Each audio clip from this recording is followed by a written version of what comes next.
Dinosaurs are frequently characterized as enormous reptiles that were not too bright, similar to today's lizards and snakes. However, recent fossil evidence suggests that these ancient creatures had a lot more going on between their ears than we previously thought. It turns out they were really into social media. Well, kind of. So did dinosaurs have a social life? Let's dig into the fossil record for some answers. We can learn a lot from fossils, but understanding how prehistoric animals interacted with each other is a little trickier. After all, fossils don't preserve behaviors like growling or gossiping. However, by carefully examining the remains of dinosaurs, paleontologists have been able to piece together aspects of their social lives. One way researchers learn about dinosaur behavior is by studying footprints. In the right conditions, dinosaurs would leave behind trackways that show how they moved around their environment.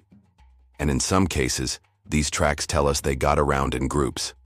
For example, in 2017, researchers reported finding a trackway in Utah that preserves 13 sauropod footprints from what appears to be a single event. Sauropods were the long-necked plant eaters like the famous Diplodocus. This particular trackway shows a group of sauropods moving toward water, perhaps to drink. Tracks like these can also teach us about how dinosaurs behaved in groups. By looking at the spacing between the individuals and their overall movement patterns, scientists can get a sense of whether they were herding animals, traveling together to find food, or doing something else. Tracks are one thing, but scientists can also learn about dino-social lives by studying where they lived. Dinosaur nests can help researchers better understand how these animals interacted because they provide clues about nesting behavior. Some dinosaurs nested communally, and their nesting sites preserve in the fossil record as a tight cluster of eggs. At Ghost Ranch in New Mexico, for example, paleontologists discovered an area that contains hundreds of dinosaur eggs. These nests were likely built by groups of female dinosaurs that laid their eggs close together and perhaps cared for their young communally. Other dinosaurs built individual nests, but still close enough together that the adults could keep an eye on all of their offspring. For example, at the Hell Creek Formation in Montana, paleontologists found a large number of Maiasaura nests. These birds of prey were fierce predators, but they likely took turns incubating eggs while others hunted, so that no one spent too much time away from the nest. This system of shared parental care was a major adaptation that allowed dinosaurs to thrive. And finally, there are bone beds. No, not those kinds of beds, these ones. Bone beds are mass death events preserved in rock. They often contain the fossilized remains of many individuals of the same species and sometimes several species. These deposits are sometimes the result of natural disasters like floods or volcanic eruptions that killed a bunch of dinos at once. But they can also result from more subtle events like disease outbreaks or poisoning after eating toxic plants. Studying bone beds can reveal important things about the behavior of extinct animals because it can tell us how they were related to each other. For example, in 2018, researchers analyzed a bone bed that contained the remains of over 650 individuals of the horned dinosaur species Centrosaurus. They concluded that this mass mortality event was likely caused by a flood, but they also noticed that most of the skulls had been smashed, suggesting that these dinosaurs were crowded together in groups, which may have made them vulnerable to stampeding. This is not the kind of insight that you would gain from studying individual fossils. So bone beds are great resources for learning about the social side of dinosaurs. Okay, so now let's look at some of the different ways that dinosaurs may have interacted with each other. Although dinosaurs lived millions of years ago, we know that many of them lived in groups, especially the herbivores. It made sense for these animals to stick together because there was safety in numbers. If a hungry predator approached, there would be more eyes to spot the threat and more legs to flee. Plus, a lone dinosaur would need to defend itself against any creature that wanted to eat it. But a member of a herd would have some backup. Herds also make it easier to find food, and it helps to take care of young animals. Baby dinosaurs were probably cared for by adults, but if there were a lot of them, it would be hard for parents to keep an eye on every single one. That's why communal care might have evolved. This way, all members of the community would look out for the health and safety of everyone's offspring. Many dinosaurs that lived during the late Triassic period were social creatures. One of these was the herbivorous Plateosaurus. In 2019, researchers examined a collection of Plateosaurus bones that came from Ghost Ranch in New Mexico. By looking at the bones, they could tell that many of these dinosaurs grew up together because they showed signs of similar wear patterns. Their teeth were in the same condition, indicating that they ate the same kinds of plants and grew up at the same pace. These guys were definitely hanging out in herds. But not all dinosaurs were peaceful community dwellers. Some were ferocious predators that lived and hunted in groups. Today, big cats like lions hunt and live in groups. Working together allows them to catch bigger prey that they wouldn't be able to tackle alone. It also helps to defend their territory from rival groups. Something similar may have happened with dinosaurs. Several species of theropods, the fan favorite among carnivores, have been found in groups. Theropods include famous carnivores like Tyrannosaurus rex and Velociraptor. And although not all theropods lived in groups, it seems that some did. For example, in 2014, researchers studied a group of theropod fossils from Ghost Ranch, New Mexico. There were 3 main species represented in the fossil set, and the individuals had very worn teeth, suggesting that they ate together and regularly competed over food.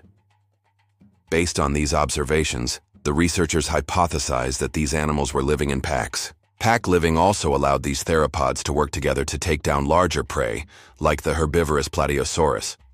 In some cases, they would have been able to steal kills from other predators, and it may have helped them defend their territory from rivals.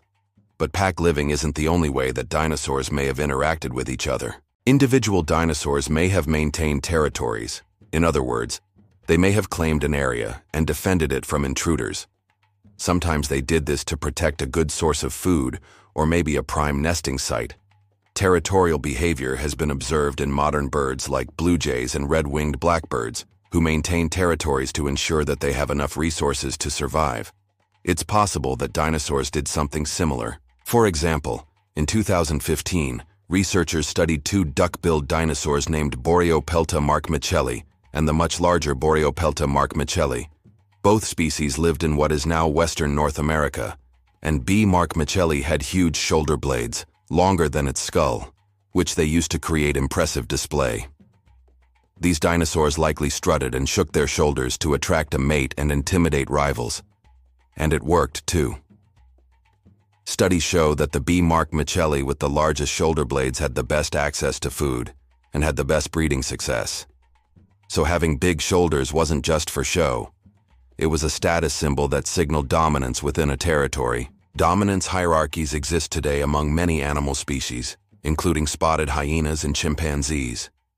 These are the groups where an individual rises above the rest, establishing themselves as the leader of the pack.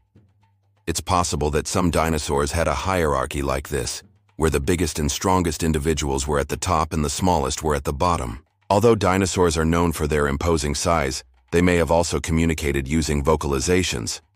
After all, many animals use sounds to convey information, whether it's warning others of an approaching predator or calling out potential mates. Sounds are rarely preserved in the fossil record, but in 2021, researchers found some interesting results when they looked at the structure of the dinosaur skull. They found that many theropods had uniquely shaped openings that connected the inner ear to the outside world. These connections were larger than what was found in crocodiles and birds, but smaller than what was found in mammals. Based on their size, the researchers hypothesized that theropods may have produced sounds that were louder and more complex than other reptiles, but quieter and simpler than mammals.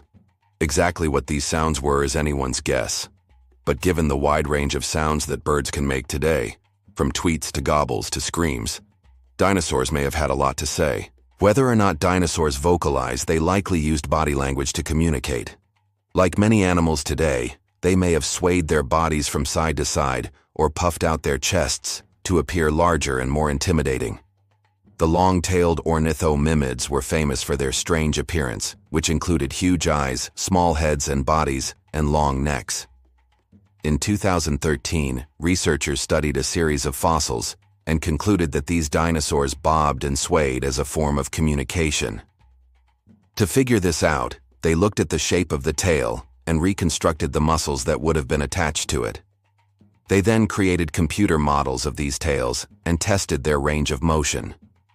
Based on their results, The researchers suggested that ornithomimid tails would have been perfect for creating a variety of movements that could be used to attract a mate, warn off a rival, or communicate with others. Of course, dinosaurs didn't necessarily need to use gestures to communicate with each other.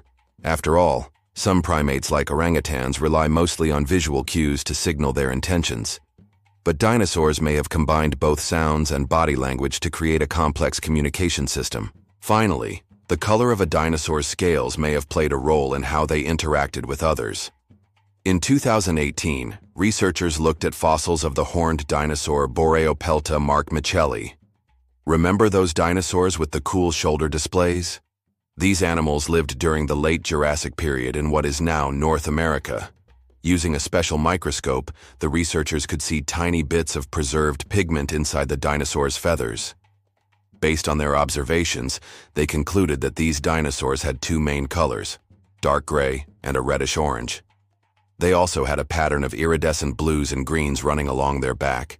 This dino was basically rocking a mohawk of millions of tiny mirrors. Researchers think this dinosaur may have used these colors to attract a mate and establish dominance. After all, modern birds use ornamental feathers to do the same thing, so it's possible that dinosaurs did too. Okay, so it looks like dinosaurs were not only capable of interacting with each other, they were downright social. But wait, there's more. Did you know that birds are actually dinosaurs? Yep. Modern birds are the only surviving members of a group called theropods. Theropods include all birds and the dinosaurs that gave rise to birds.